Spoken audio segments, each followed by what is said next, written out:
Welcome to our 13th episode of the Personal Shaman podcast. I'm your host, Polly Behringer. I'm talking to you right now straight from my front porch on a Sunday morning. And what I do for a living is I specialize in holistic modalities to help you heal and release trauma. You know, when I say release trauma is stored as tension in the body, all throughout our body, the muscles, tissues, and organs. And a lot of this tension is stemming from things that we've experienced emotionally or physically. And there's ways that we can go through the process and heal ourselves. I really struggled on this podcast episode. I want to take you on this journey into the heart of ancient wisdom to unlock secrets of inner peace and holistic well-being, and ended up going down rabbit holes trying to share so much knowledge. I wasn't even trying to share all this knowledge. I just was purging all this information. And I want to do this episode unedited, and I started to go back and realize this episode really could have been like 6 different episodes, because I'm grazing over different subjects, and then I'm going back and I'm diving deep. And what I'm going to do, I'm just going to release this full episode unedited for you and go back and chop it up and dive even deeper, because there's so many interesting topics. I have so much knowledge in my nugget, in my onion, that I want to share. And I'm grazing over things, sharing things. I'm leading you down this amazing labyrinth of information. But I also want to dive deeper. You know, for me, I get stuck in one area when I start to edit, and I'm thinking, okay, let me just redo this, and then I don't put the episode out. There is so many holistic methods and modalities, alternative methods and modalities that you have knowledge of inside of you that you can access. Sometimes we just need someone to redirect us and guide us, and that's what I'm going to do for you today. We were really going to talk about nadis, N-A-D-I-S. There's 3 main ones in the body. And I wanted to talk about that in relation to Yoga Nidra. Yoga Nidra is also known as the yogic sleep. And in some circles, it's being coined as NSDR, non-sleep deep relaxation. That acronym is much more digestible by a lot of people. When I say I do Yoga Nidra, people thought I don't want to do it because they think it's physical or it's religious. The whole idea of it being spiritual, there's some hangups there. But when I say NSDR, it sounds very clinical, right? And it sounds very detached in a way, and it feels very methodical and science-based and not so emotional. And people are like, yeah, I'm in on that. We can look at it either way. We're going to talk about Yoga Nidra, the nadis, the 3 main ones, about Kundalini awakening. A little bit, we're going to touch on that. A little bit about prana, a little bit about how our personal perception creates our reality, which limits our views of what we're truly capable of. This is a really long intro. I didn't know I was going to take you down this beautiful path, this journey in this episode. But I've been spending the last 2 days editing and chopping it up, and I thought, I'm just going to take a step back. I'm just going to release it to you. Then I'm going to go back, chop it into sections, take those sections and dive deeper. I'm glad that you're here, and I'm excited to start this journey with you. But before we continue, I want to step back again. I feel like I'm taking 2 steps back, but I want to share something with you that can support your health and spiritual practice from the inside out. And this is something that I've been doing since about 2018. It's been years. It's one of the practices I never go without, and it's something that's part of my daily morning routine. And I don't know if you've ever heard of it, but it's called bio coffee. It's 100% organic specialty blend. Unlike any coffee on the market, it contains wheatgrass, makes it the only alkaline coffee available today. Wheatgrass is nature's superfood, packed with nutrients and powerful detoxifying properties. 1 serving of bio coffee, it's equivalent to 3 to 5 servings of green vegetables. It's an excellent source of fiber, prebiotics, probiotics, chlorophyll, amino acids, vitamins, minerals, and enzymes. The benefits improve your digestion, reduce inflammation, support gastrointestinal and colon health, detoxification, weight management, and even better eyesight. I know, right? I love this product. If you're looking to nourish your body as part of your spiritual journey, bio coffee might just be the perfect addition. It's a simple way to energize your body naturally and set a strong foundation for deeper inner work. I'm going to link below bio coffee. If you're interested, please check it out. So in today's episode, we're going to be diving deep into the fascinating world of nadis. So these are invisible energy channels within us, and its association to the powerful healing modality of Yoga Nidra. Yoga Nidra is also referred to as the yogic sleep, the awakened sleep, And in some circles, it's being coined as NSDR, non-sleep deep relaxation, a guided relaxation where your mind is still very much awake and alert, but your body becomes so relaxed during the session, you feel like you're going into a deep sleep. And the reason why your mind has to be awake and alert is because that's the only way you can really access deep relaxation. That your body becomes so relaxed during the session that you feel like you've accessed this time portal where time is multiplied and healing moves between the physical, the mental, the emotional, and cellular. If you've ever attended one of my Release Reset classes, you've experienced the powerful benefits of Yoga Nidra firsthand. And when we've paired this with other practices like pranayama, meditation, trauma release, sankalpa, the act of community and talking, there's so much power that happens when we are in a place of peacefulness. And there's a vibration, there's a frequency that we all emit when we're in a process of healing. I wanted to dive deeper into the process of what happens in Yoga Nidra because in the classes, I go right into the modality. I have to tell you about the 3 nadis. One is more masculine, one is feminine, one is cold, one is more warmth. And then the center one is like the reflection of the outside world, being the reflection of yourself, your internal world, which that's the way, like when you think about it, how I see the world is based off my perceptions of what's happened to me, right? My experiences and our realities are based off our perceptions. I love to dive deep in all this, but I'm going to work really hard to stay on path. In this episode, we're going to explore how these energy channels relate to the awakening of Kundalini, the role that they play in transforming your inner world, and how practices like Yoga Nidra can help you tap into this profound inner alchemy. Sounds like a lot, right? But it also sounds like magic because our bodies are these amazing magical machines that can heal and transform energy. Have you ever met someone who has been deeply sad? Their body emits this frequency of sadness. You can see someone how they've aged just through being sad or brokenhearted or through daily stressors. And they talk about people having this glow up after something, had to happen in their life and they've made this change. Now all of a sudden they feel more free. You can see it in their face. They seem like they've reversed time. This is what we're talking about when we tap into that profound inner alchemy of healing ourselves from the inside. Who we are inside is now a reflection of the exterior of our body and the way we perceive the world. So what are the nadis? In yoga philosophy, nadis are the subtle channels prana flows within our body. Think of them as invisible rivers inside of us, carrying energy up and down. There are thousands of nadis, but 3 main nadis are considered the most significant. And these are the ones that are right down the center of your body. Ida, which is known as the lunar channel, it's associated with cooling, calming energy, introspection, and relaxation. They also consider this much more feminine. It's associated with the left nostril and the right brain, while the Pingala is the right side, the solar masculine heating channel linked to the right nostril and the left brain. It supports activity and alertness. The central nadi that runs along the spinal cord is the Sushumna. It's the pathway for spiritual awakening through which the Kundalini, dormant spiritual energy, rises when the conditions are right. This is what I find really interesting is that the Ida and the Pingala, as they move up, they cross over each chakra. So they cross over and they switch sides and then they cross over again as they move up each chakra. It's kind of like when you look at your shoes and how you lace them and you crisscross, that's what's happening. So every time you're in Yoga Nidra, these nadis are crossing over, these chakras open up. And in doing so, they activate and open that chakra, awakening the potential of what you could be and balancing the flow of prana, your life force energy. Now, I said I wasn't going to talk about the chakras and nadis, but let's just graze over it. So in yogic tradition, there are 7 main chakras in the body. Okay, in the body. We're not going to talk about the ones below or the ones above us, but from the base of our spine to the crown of our head, there's 7. As the Ida and the Pingala cross over each chakra, they activate it, leading to its opening, clears out energetic blockages. Imagine the Ida and the Pingala as twin rivers, weaving through your energy centers, opening each one as they cross. And we know each chakra represents different things. Imagine opening up and freeing us from things that have been holding us down. Right? The Sushumna, the central channel that runs along the spine in the middle of these chakras, this is where the profound insight comes.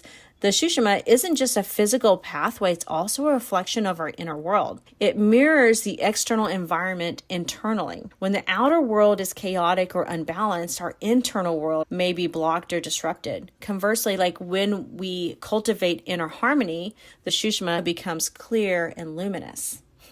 Now, every time you're doing Yoga Nidra, you think about we're activating these nadis. When people are coming through the koshas and the labyrinth of just going through the different levels and layers of ourself in Yoga Nidra, it's such a complex, holistic practice, but we're looking at just now the nadis itself. Like we're thinking about how energy is moving up through these channels, crossing over, opening up these chakras. When people come out of Yoga Nidra, they're like, I feel so much more peaceful. I have a lot more clarity. I don't feel angry about these things. My body feels more peaceful. Because our body holds on to trauma in the form of tension in the muscles, the tissues, and organs of our body.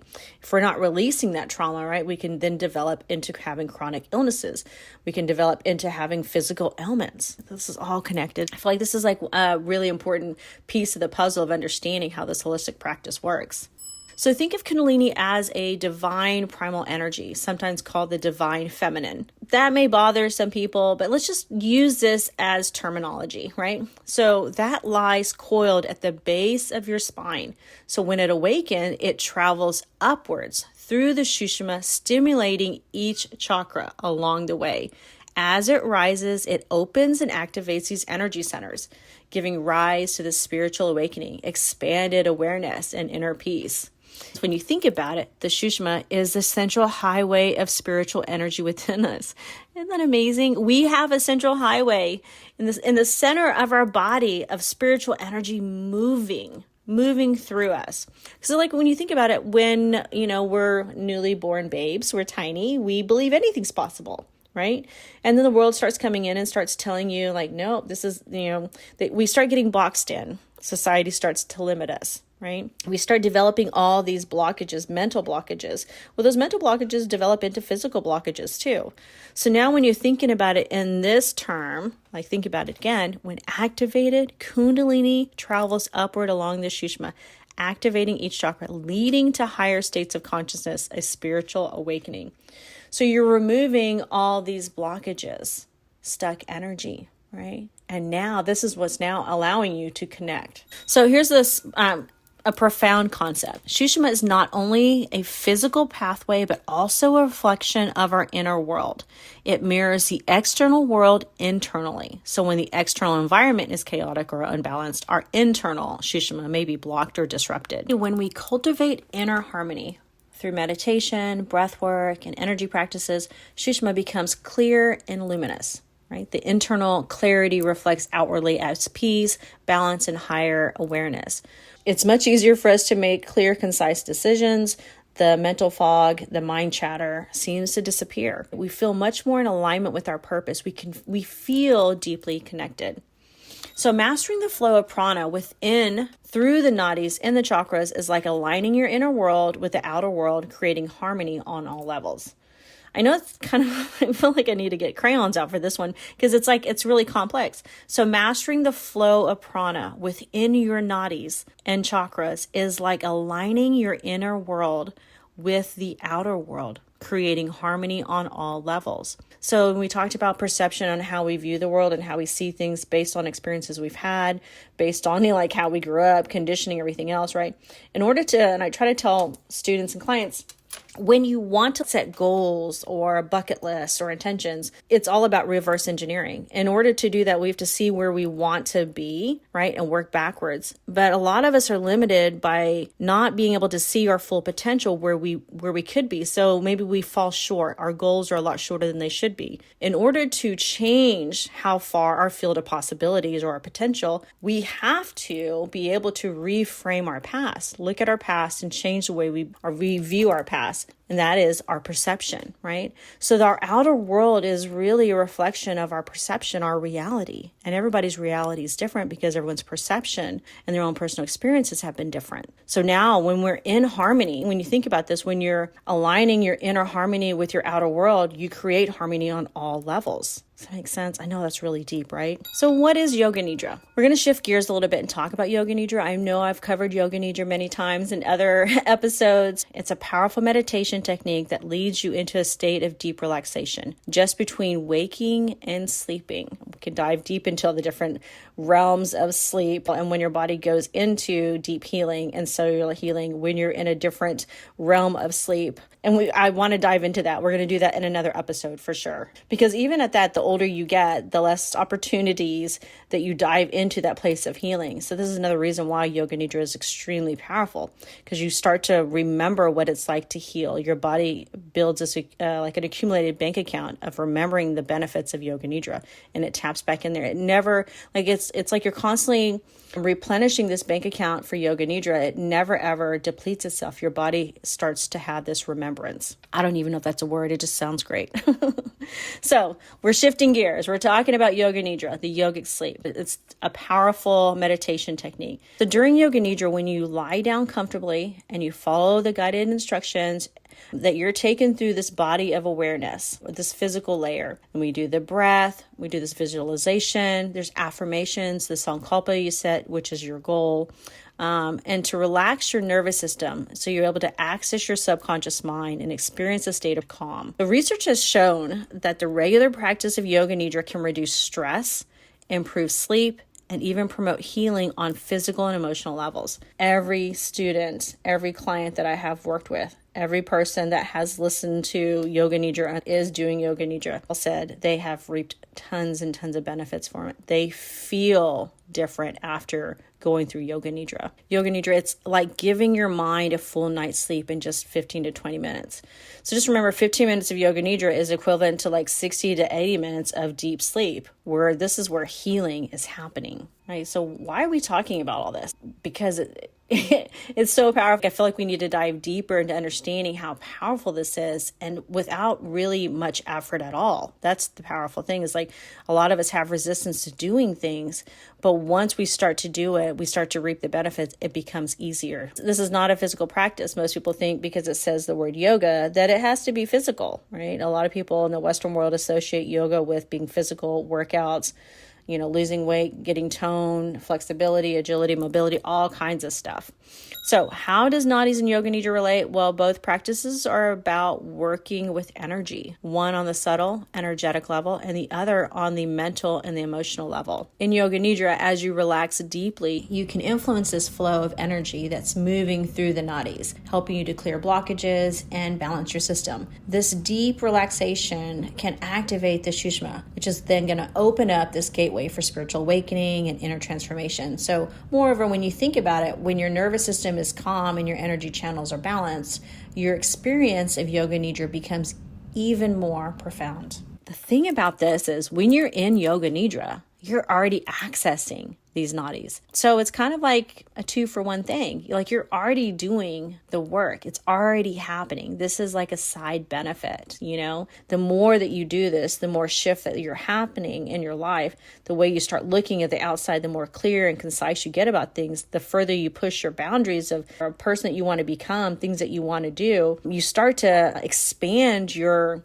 personal energy. It's like, imagine you being this size of a golf ball of energy, right? And all of a sudden you're this golf ball of energy and you realize, oh my gosh, I have basketball potential, And so your energy starts to expand to basketball size. Then you're like, oh no, I'm actually the size of the sphere in Las Vegas. And so your energy is even bigger than that. You start to imagine yourself, your field of potential and possibility keeps growing. Whether you're interested in understanding, where are we all going with this?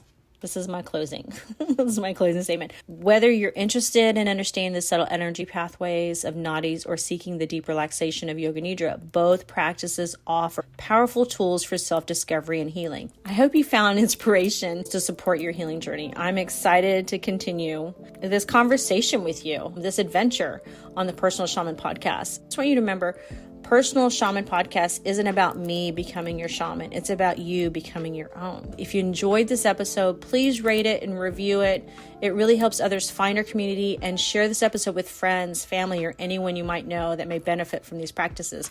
Don't forget to subscribe to my email list to receive updates and exclusive content of upcoming in-person classes, the Release Reset class, the So What Now What biohacking class. There's a link below. Once again, thank you so much for being here. Thank you for listening to this. We're doing things a little different. I'm doing things a little bit different on my podcast episodes. I'm trying to record all the way through, integrate things that I feel are powerful tools that I've been using, and products. I want to share more information. I want to do less editing. I want to just be more present in this whole movement as we go forward. Our next episode on Personal Shaman Podcast will be the Yoga Nidra. We're going to do this one outside with the sun, the birds, and the wind. I want you to be able to embrace all of it together at one time. So thank you. Thank you so much for being here.